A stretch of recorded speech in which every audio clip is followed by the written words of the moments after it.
बिस्मिल्लाहिर्रहमानिर्रहीम। अस्सलाम वालेकुम। मैं हूँ डॉक्टर सबा ज़ताश बुखारी एक दफ़ा फिर आपके साथ। तो जनाब मेरी सारी यूट्यूब फैमिली बिल्कुल खैर खैरियत से होगी और अल्लाह मियां आपको अपनी हिफ्ज़ व अमान में रखे। तो जनाब अब सर्दी की आमद शुरू हो चुकी हुई है। सबसे बड़ा सवाल बुज़ुर्गों को क्या करें, ठीक है।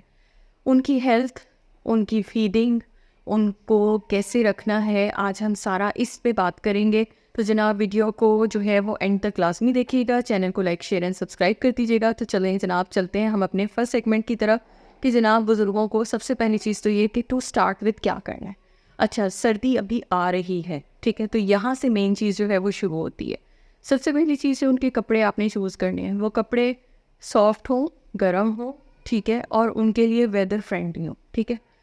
अगर रखे हुए कपड़े हैं तो सबसे पहले वो वॉश होंगे, उसके बाद सन ड्राई होंगे, फिर आयरन होंगे, यानी इस्त्री करने हैं और उसके बाद उन्हें पहनने के लिए देने। इसी तरह उनके स्वेटर, कंबल, लिहाफ, उनकी बेडशीट्स, गर्म चादरें, जो कुछ भी है, सबसे पहले वो धुलेगा, उसके बाद धूप में खुश करें और उसके बाद इस्त्री करवा के और फिर उसके बाद उनको यूज़ करने के लिए उनके बेड्स पे यूज़ करें। ना नज़र आने वाली माइट्स होती हैं, तो इसलिए जो कोई एस्थमा या इस तरह की कोई और सांस की बीमारियां, एलर्जीज़ होती हैं, वो इससे एग्रवेट हो जाती हैं, क्योंकि इनमें ना नज़र आने वाली माइट्स जो हैं उस प्रोसेस को एनहांस कर देती हैं। और उनमें जो ह्यू होती है, बाज़ औक़ात फंगस होती है, वो एकदम से सांस का जो है वो अटैक आपको करवा सकती है। तो पहली चीज़ तो हो गई कि ये कपड़ों का इस्तेमाल, ठीक है।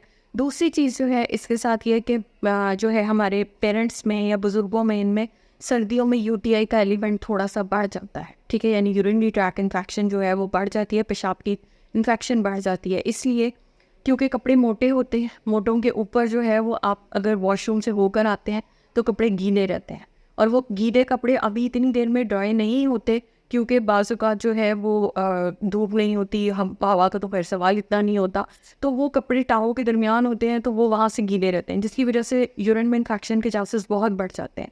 तो आपने ये करना है कि एहतियातन उनकी 1 से 2 ट्राउज़र स्पेयर रखा करें, यानी अगर वो वॉशरूम से आए हैं तो साथ ही उनका ट्राउज़र चेंज करवा लें, इतनी देर में वो ड्राई होगा, दूसरा आप उनको दे दें, ठीक है। या फिर कोई टिश्यू रखें या कुछ, जिससे एरिया को ड्राई करके मॉप करके और उसके बाद करें। तीसरी ऑप्शन, आपके पास फ़ैन हीटर है तो वेल एंड गुड, बहुत अच्छी है कि फ़ैन हीटर से थोड़ी देर के लिए उस एरिया को एक्सपोज करते हैं, ड्राई हो जाता है, तो इट विल बी हेल्दी।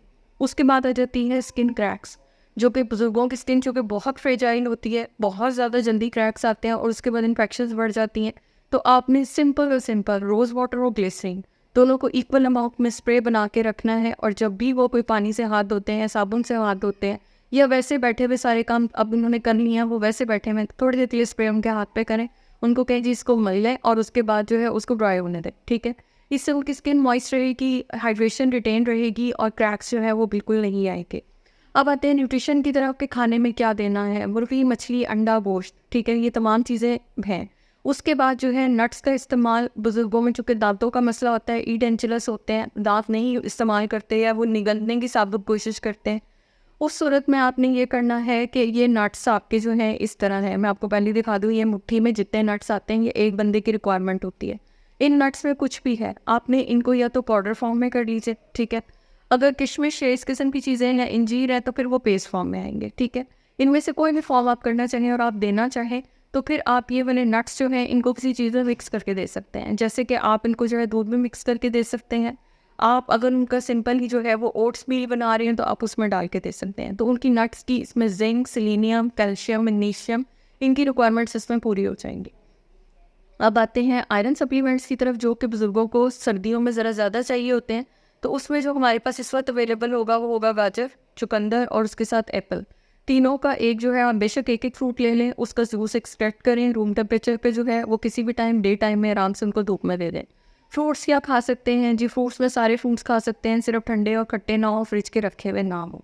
जिन लोगों को केले से मसला होता है, क्योंकि केले में कार्बोहाइड्रेट का कंटेंट ज़्यादा है, तो लोगों की खांसी बढ़ जाती है, तो ये कार्बोहाइड्रेट कंटेंट की वजह से होता है कि सिक्रीशंस इंक्रीज होती हैं। केला इटसेल्फ जो है उसमें कार्बोहाइड्रेट है, तो ये नहीं है कि केले से खांसी हो रही, जिनको खांसी ऑलरेडी है वो एग्रेवेट हो सकती है। तो आप डे टाइम में अगर लेना चाहें तो आप बहरहाल वो ले सकते हैं, कॉन्ट्राइंडिकेशन यानी कोई ममानियत नहीं है कि आप ना लें। उसके बाद जो है मुर्गी, मछली, अंडा, इनमें से ये सारी चीज़ें, अंडे की सफ़ेदी, जिन लोगों का कोलेस्ट्रॉल का मसला है वो सफ़ेदी लेंगे। चिकन का भी जो है आप हफ्ते में 1 से 2-3 मरतबा जो है वो इस्तेमाल करेंगे, कबाब की फॉर्म में, कीमे की फॉर्म में। दो उनमें से मैश करें, उनको खिचड़ी या दलिया में मिक्स करके दे दें, आप उनको रोटी के साथ दे दें अगर वो है, शोरबा बना के दे दें, ठीक है, या चिकन की यखनी। यखनी में बहुत सारे लोग पूछते हैं, तो जिन लोगों को स्पेशली किडनीज़ के इशू है उन्होंने यखनी नहीं लेनी है, क्योंकि इसमें फॉस्फेट और कैल्शियम का कंटेंट बहुत ज़्यादा बढ़ जाता है, तो किडनी के लिए बहुत अच्छा नहीं होता।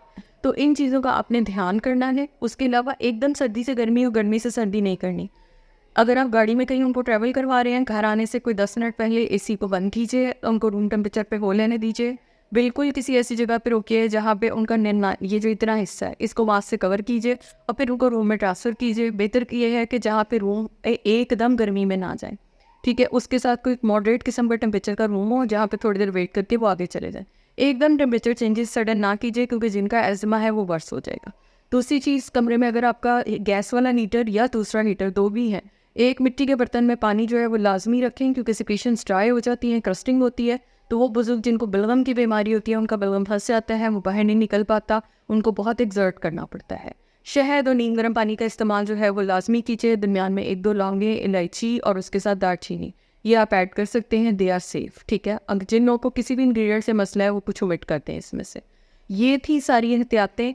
लपेट के गरम उसमें जो है एकदम, वहाँ से जब आप वॉशरूम में जाते हैं तो वो ठंडा होता है, तो इसीलिए कोशिश करें कि या तो वॉशरूम की खिड़कियाँ और ये चीज़ें हैं वो बंद रखें, क्योंकि उनको इस तरह आने जाने में एकदम सर्दी में एक्सपोज होकर वो दोबारा अब कमरे में आएंगे, तो टेम्परेचर चेंजेस से उनकी वेज़ोकंस्ट्रिक्शन होती है, उनकी सिक्रीशंस में, उनकी कफिंग में फ़र्क पड़ जाता है। इस बात को अवॉइड करना है। ये छोटी छोटी एहतियातें थी, अगर आप इनके साथ पेरेंट्स को लेके चलते हैं, बुजुर्गों को लेके चलते हैं, तो इंशाल्लाह सर्दियाँ उनके लिए बिल्कुल भी नहीं होंगी। बाकी भी जो लोग इन एहतियातों पे अमल करना चाहें तो ये जनरल प्रिकॉशंस हैं, सबको ही लेनी चाहिए। तो फिर मिलेंगे जनाब किसी नई वीडियो के साथ। आप और कुछ पूछना चाहें तो मुझे कमेंट करके बता सकते हैं। तब तक के लिए अपना बहुत ख्याल रखिएगा। अल्लाह हाफ़िज़।